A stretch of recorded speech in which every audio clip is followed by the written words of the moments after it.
Speaking today, sir, as two wars are going on in the world, we see the Russia-Ukraine conflict still carrying on, and we've seen now the crisis with Israel and Iran really escalating.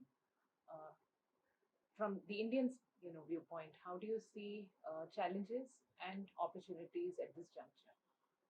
Well, there are immediate challenges, I think, in West Asia. There's probably two wars in West Asia itself. There's Gaza and the West Bank also still going on. Over 40 people were killed there overnight, I think, yesterday, in one day. So for us, there's several kinds of crises. One is, of course, the immediate problem of in Iran, with the Israeli attack on Iran. We have about 10,000 people there, 1,500 students.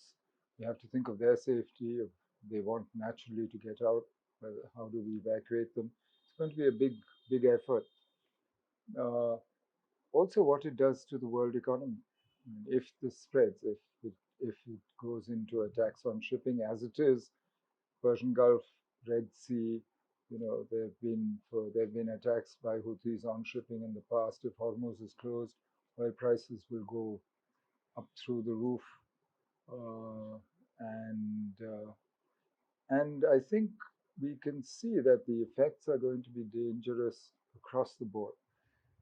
But if it spreads in the region, if these two wars in West Asia actually join up together, then we'll have a real problem. We have over 8 million people there in the Gulf. We have an interest in peace along in that whole area, which is very fundamental.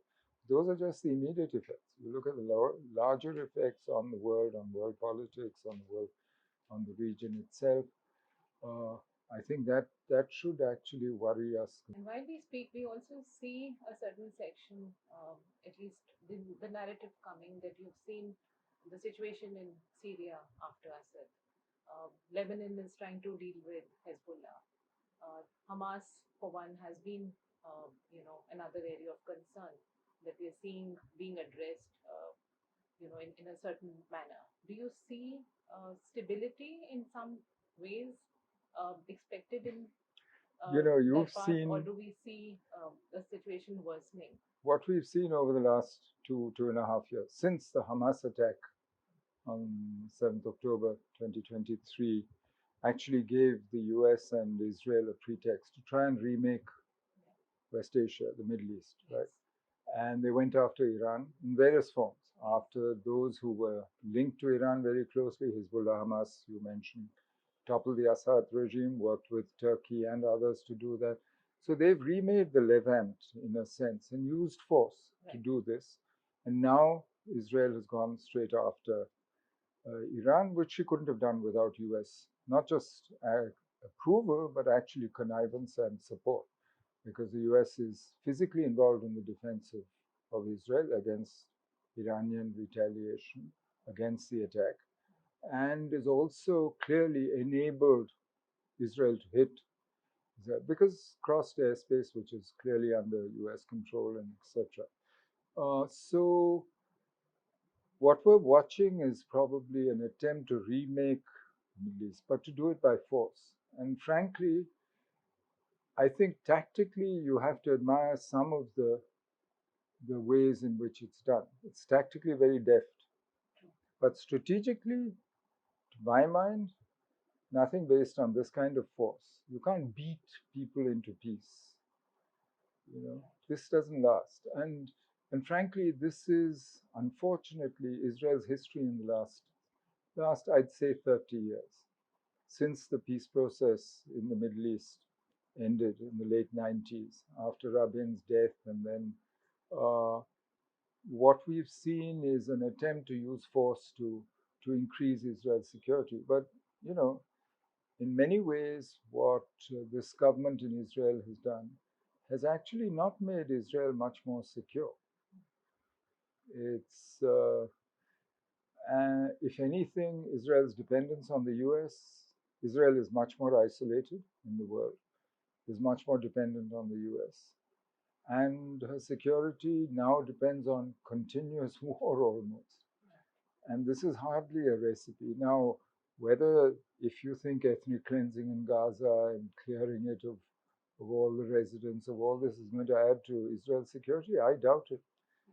Even if there's, because of Iranian weakness, there is some pause in the fighting, some kind of ceasefire, and so on. In the long run, the resentments that are being created are going to actually boil over. And any peace imposed like this by force cannot last. So I'm a bit worried actually in the long run consequences of what we're seeing. It's easy to use force, but the problem I think is that when you have a hammer, every problem looks like a nail, right? If this is what you have military force, which is the case with the US and Israel today. That's what they use. But there isn't a concomitant politics, economics, I mean, the rest of life, which you need to actually build peace. None of that is there. So I think we're in for really a difficult time for some years to come now.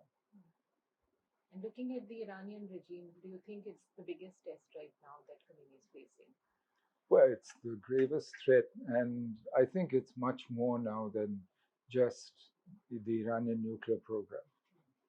Because a few weeks ago, the US changed the goalposts in the negotiation on the nuclear program. They used to say that they just wanted Iran not to build nuclear weapons. Now they say Iran should accept that it won't do any enrichment at all. That's a huge shift in the goalposts, and it's not something that any self respecting Iranian government can expect.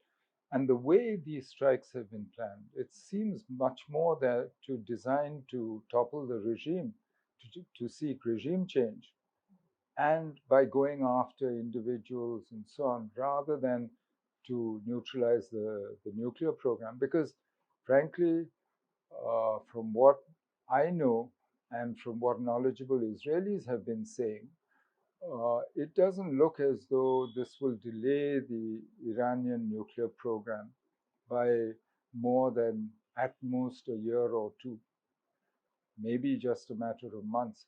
As recently as March 25th, the DNI, the Director of National Intelligence of the US, Tulsi Gabbard, told US Congress that Iran is not making a nuclear weapon and there's no decision to weaponize that they know of. So now suddenly, what's the provocation? So it seems to me that this is more than just about Iran's nuclear weapons and where it goes.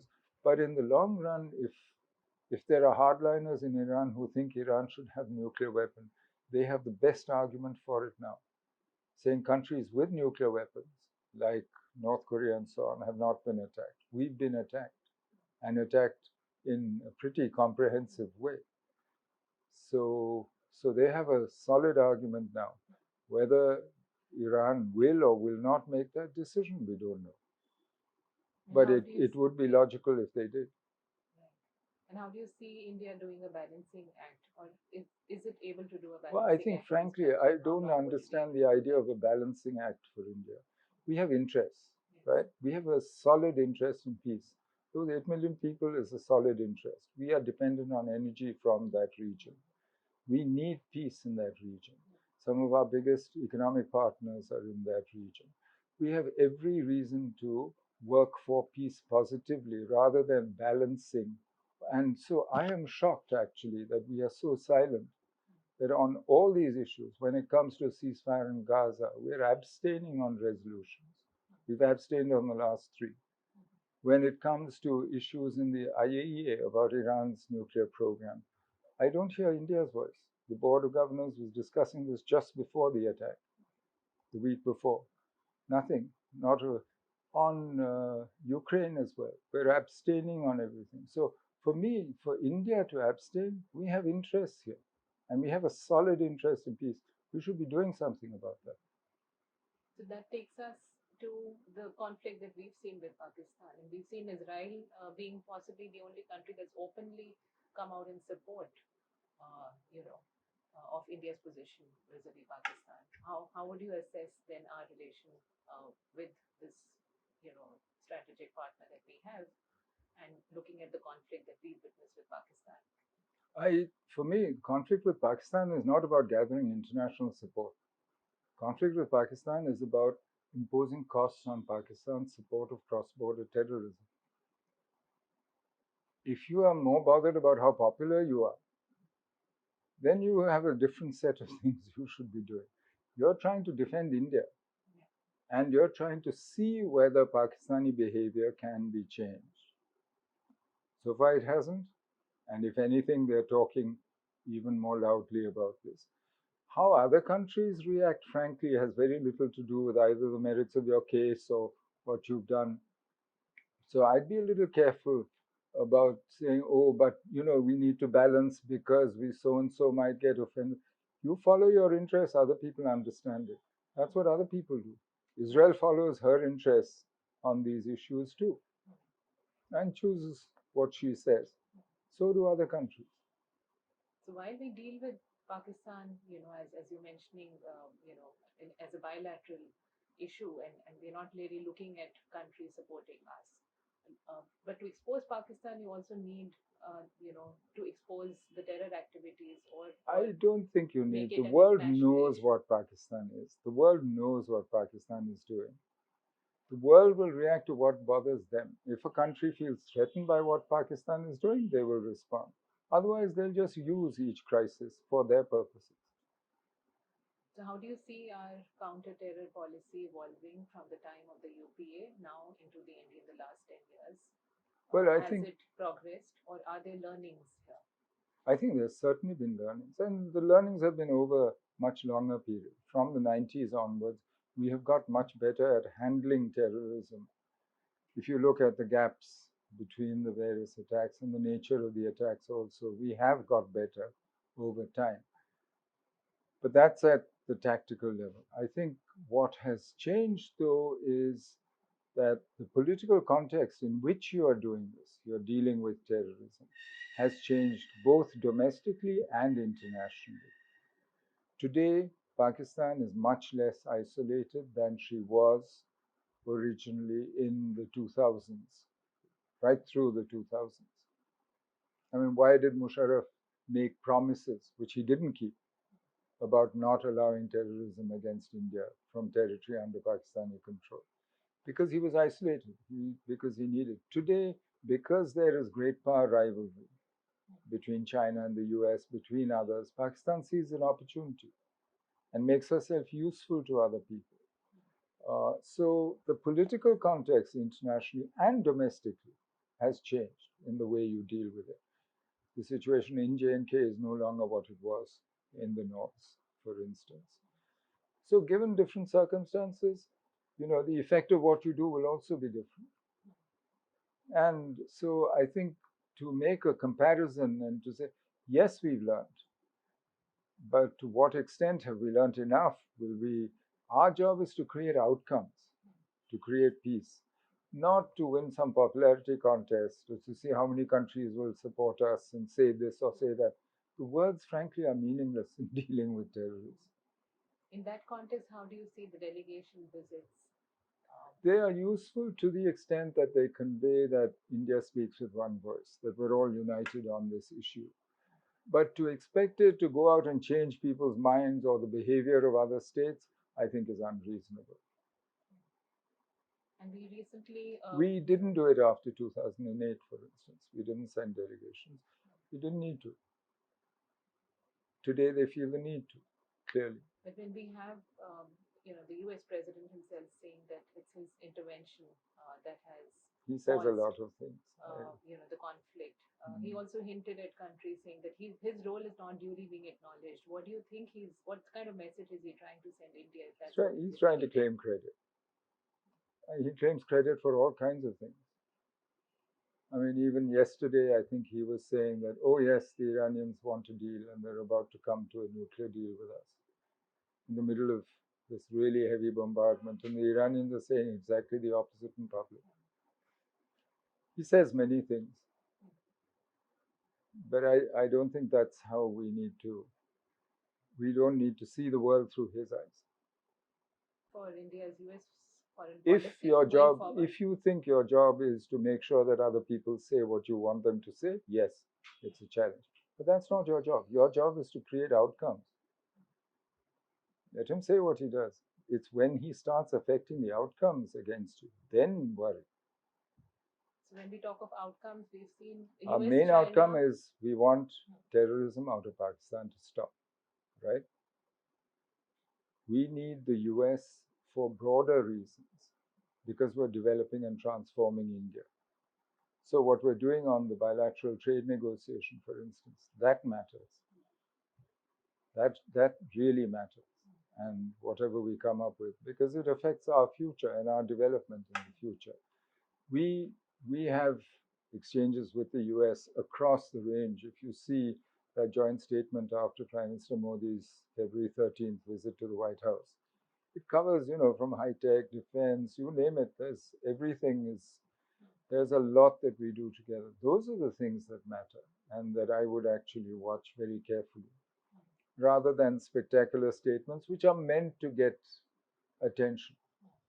So when we talk of trade, we've heard the US now repeating a couple of times that it is trade, negotiations or overtures, outreach to countries to stop conflicts.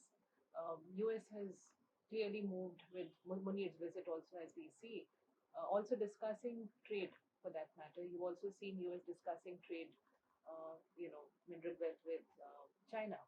How do you see India now being squeezed in a situation where your two big neighbors are, doing trade deals for now with the US, where we have still taken a certain kind of a measured approach towards how we're going This to is handle not zero sum. Trade is not zero sum. Just because he trades with somebody else doesn't mean that your trade necessarily has to go. It's not at your expense.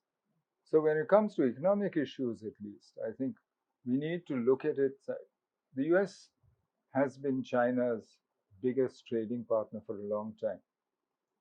For decades, actually, this has been going on. US has been trading with Pakistan also too. In fact, had a much closer relationship with Pakistan in the past. That didn't stop the transformation of India-US relations. We still managed to change that relationship in our favor, in our interest. I think nobody says that it wasn't in our interest.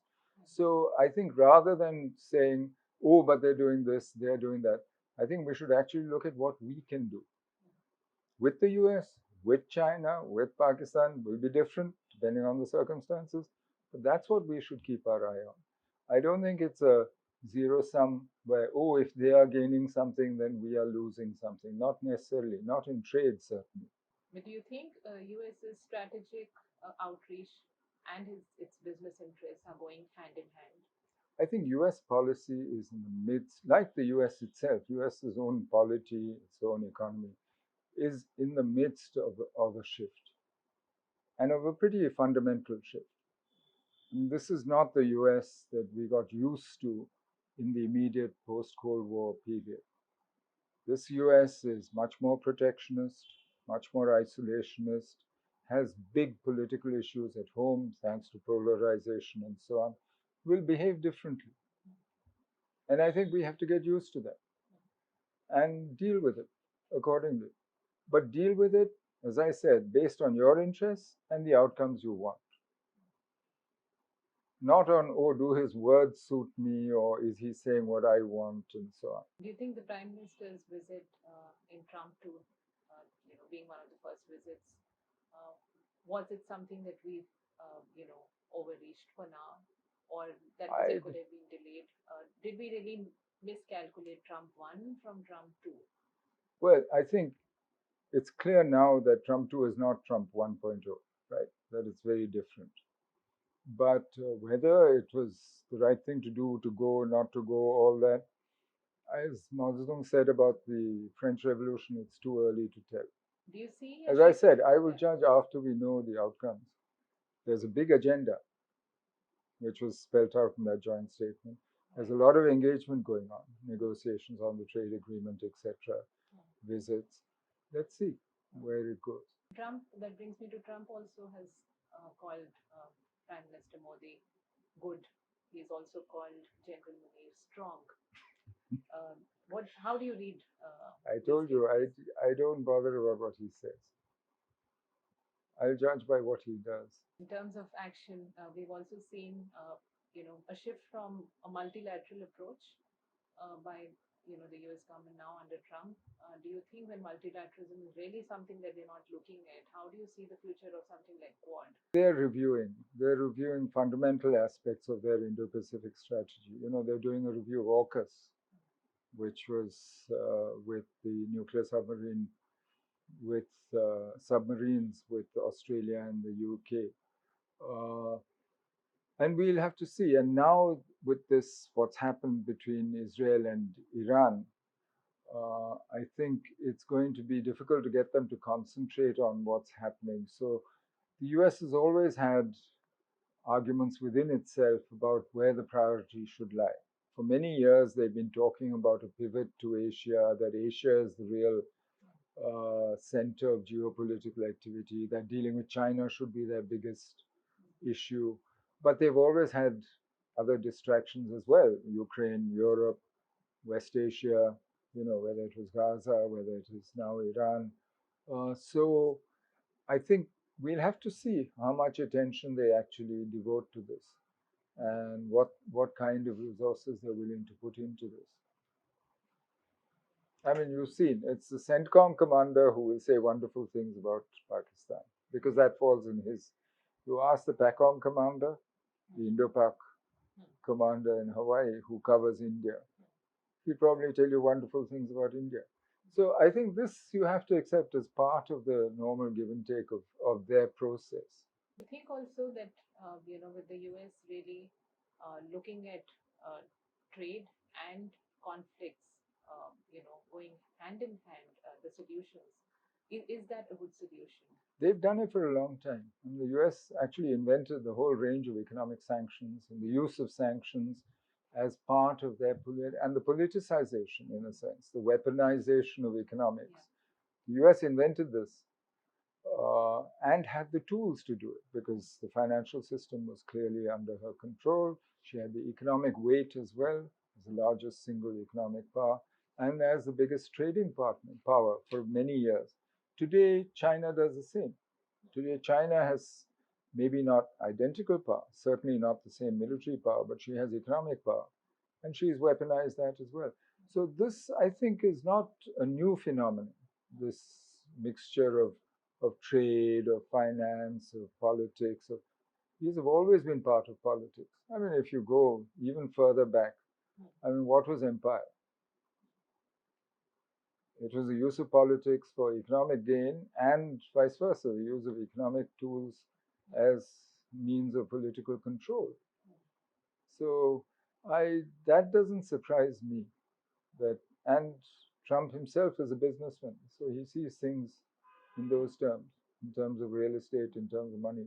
And with the rising perception, that President Trump is isolationist. In that context, how do you see, the right time for China to invade Taiwan ahead of the Party Congress? I mean, from what I can see, the Chinese are saying exactly what they've said before. That they won't rule out the use of force, but they'd rather do it peacefully, their reunification.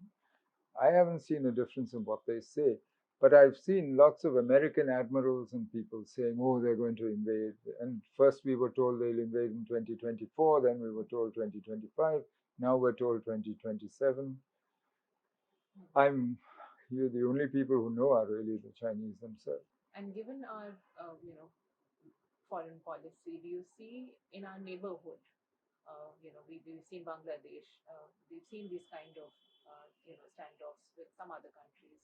How do you see us handling our neighbors? Are there learnings? Are there gaps? I think given the uncertainty in the global situation, and the more uncertain it gets, the more important it is that we work very hard within our own periphery, within our immediate neighborhood, to keep that peaceful and to keep our relations steady and smooth. Yes, our smaller neighbors will try and balance us by going outside to other powers, whether it's the US, Japan, China, whoever. They will look for balance because of India's preponderance in the subcontinent. They will do that. But even given that, I think we need to work much harder within the neighborhood in this situation, especially.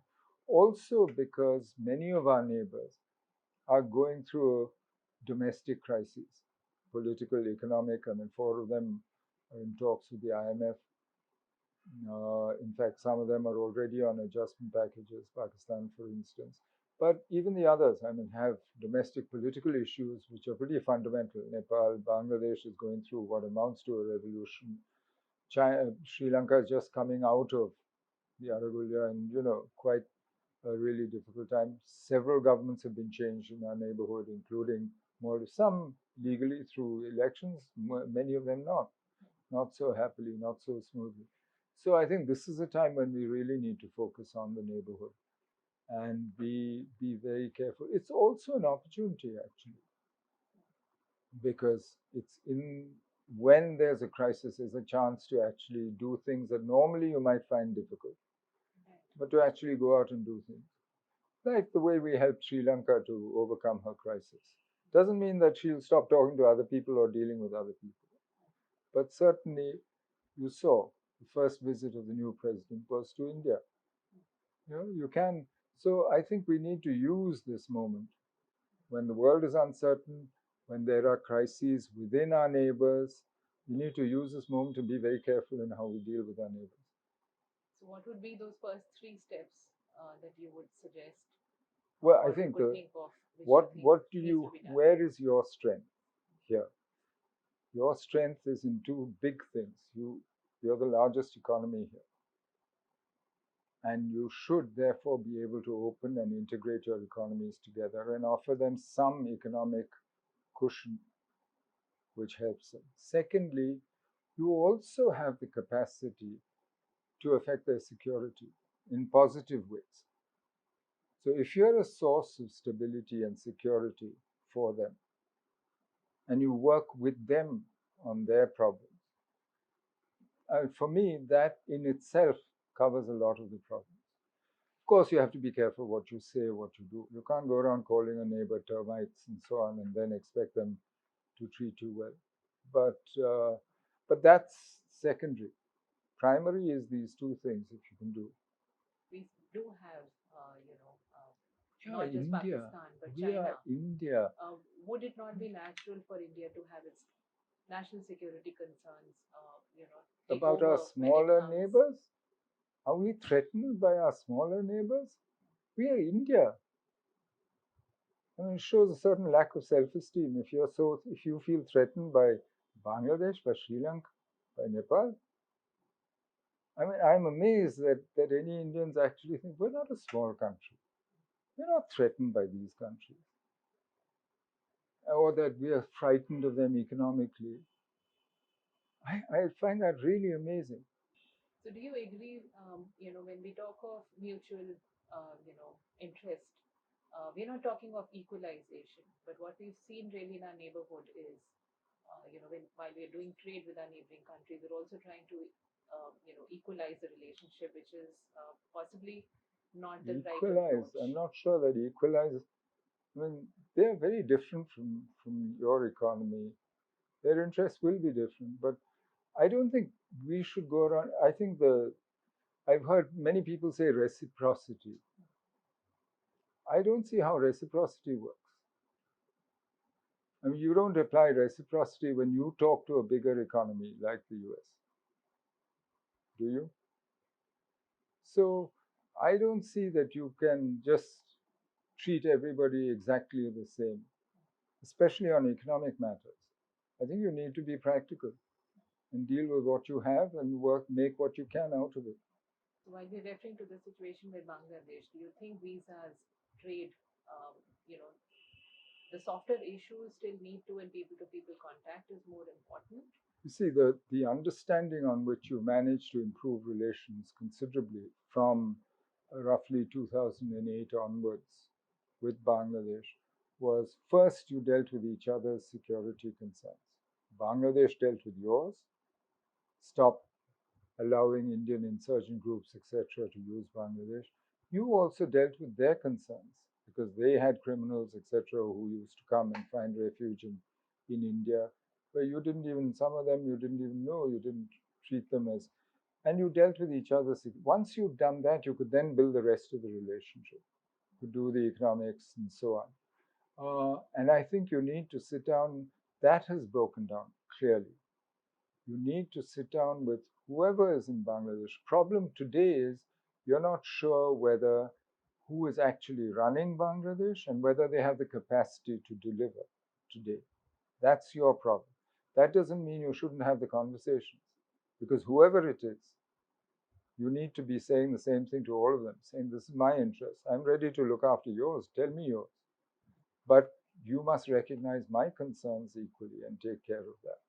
And then see whether you can, as Bangladesh settles down, starts dealing with its own political and other issues, see whether you can move forward from there.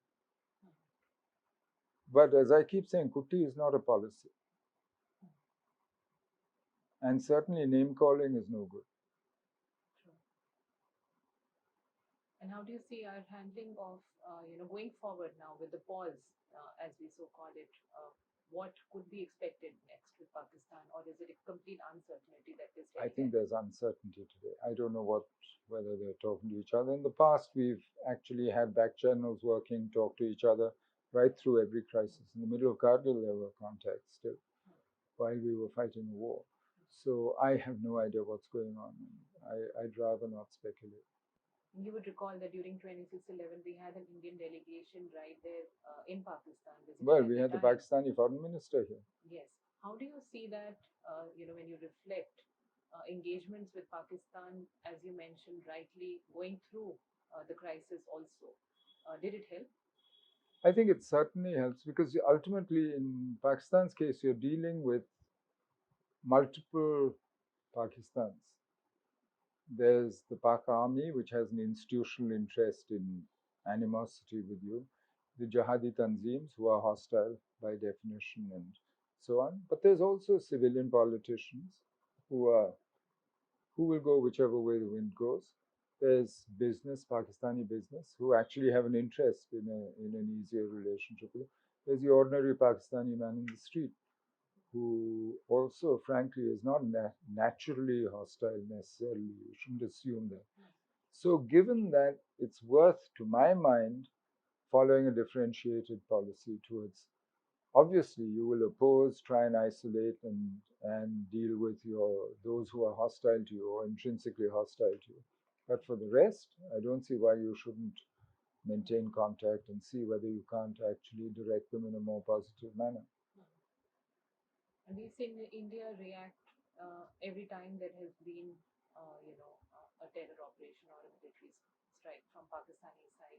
Possibly 26/11 was the only time it is being said that we did not react in that manner. Now that we've again set a precedent of reactions, uh, But we where do we reacted stop now? we reacted with overt military force in 2016, 19, and now in 2025. That is true. But that doesn't mean we didn't react in other ways. And there's a whole host of other things that we reacted in 2008, and I'm sure we're reacting now also. Uh, where will it go? Has any of this worked? Well, it depends on what you're looking for. Has it changed the behavior of the jihadi tanzims of the Pakistan army? No, in fact, I think the terrorist attacks were meant to stop a process of improvement in the relationship, and they probably meant actually to bring them back to give them control of Pakistani politics, to try and unite their people behind them. Uh, so in some ways, it's their attempt to seize the initiative by the jihadi tanzims and the Pakistan army. Uh, so, but after 2008, the next real attacks took a long many years, 8 years after that. Real seriously, you had German bakery in between, but that doesn't isn't in the same category of where it took 8 years after that. So if you judge by effect, whereas 2016, after that, 3 years later, you had another major attack. Now you've had a slightly longer gap. You know, so it's hard to say. I don't think there's a conclusive answer for this, or that these are simple solutions. As I keep saying, the Israelis used to use a phrase about mowing the grass. That you have to keep going back in and mowing the grass. You'll keep coming back. You have to keep going back. And in a sense, that's what we're doing. And which mix of things, how much overt military force, how much covert force, how much other action, covert or otherwise, how much politically, how much economically, what you do with other people, all that mix will depend on the circumstances, on the moment itself, on contingency. Right? And that's not the same. I mean, like 2025 is not 2019, is not 2016. And it also comes as a challenge when we've seen that the rest of the world would look at South Asia as a nurturing ground for values, for standing up to issues. That entire sentiment of what we were also trying to build with our foreign policy was Vishwaguru. You do lead in certain ways. How do you see now India going through the crisis with Pakistan, with the stands that we are taking, vis-a-vis the wars that are going on, to balance both? Can they go hand in hand, or is there advice from your side? I'm not sure. If you want to be Vishwaguru, then you'd have to do a different set of things. What would those be? You want the world to, then you're worried about how the world looks at you. I would say first let's worry about India's interests. We have an interest in peace. We have an interest in transforming India. That's our job, right? How the world looks at you, whether they regard you as an example or not, well, that will come later. If you make a success of your own life, if you have peace, if you're at peace with yourself, if you're at peace with your neighbors, if you set an example of how to run your affairs, and you are doing well economically, not doing badly, but you will get respect and you could be a Vishwaguru maybe after you've made a success of all this. And for that, your prescription is regional. Is first start with yourself. Do self-strengthening. Make your own country something you can be absolutely proud of. And then once you've sorted your issues, no poverty, no illiteracy, make sure that you have a good life for your own people, then you can go out and do all this. In the meantime, use the world for your transformation. That's your interest. At a time when we're looking at global investment coming into India, my last question: how do you see, our response to Pakistan and the present conflict now again, going forward, creating that kind of atmosphere where we can, invest so much in conflicts and balance our national security concerns while we're trying to move forward? Well, I think when you look at the global economic situation, already this year or the last year, net foreign investment in India is way down compared to what it was. That is, and I don't think that having conflict with your neighbors, an armed conflict like we've just had with Pakistan, I don't think that makes it any easier for the rest of the world to look at you as an attractive investment destination. Even though you remain, the fundamentals are good, the economic fundamentals are good. And the fact is that when you look around the world and at the other possible places, India looks good in comparison also. But ultimately, this kind of conflict doesn't help you. It makes the world much more nervous. So, yes, that as a factor. But that's not, for me, as I keep going back to it, judge it by whether you're able to transform India or not. And that's how we need to deal with it, rather than by looking at how popular, how many people supported us, how many said what, who said. Forget the saying, let's watch what they do. Yes, we'll have to work a little harder, I think, at our foreign economic relations. And certainly, given all these wars around us and the economic prospects having dimmed in the world's largest economies, whether it's the US, whether it's China, whether it's in the EU. So it's going to be a harder road to hoe in the future. Last question. You had given the outline of a national security Well, doctrine. I hadn't done it. The National Security Advisory Board had done it. And actually, there have been several outlines in the past.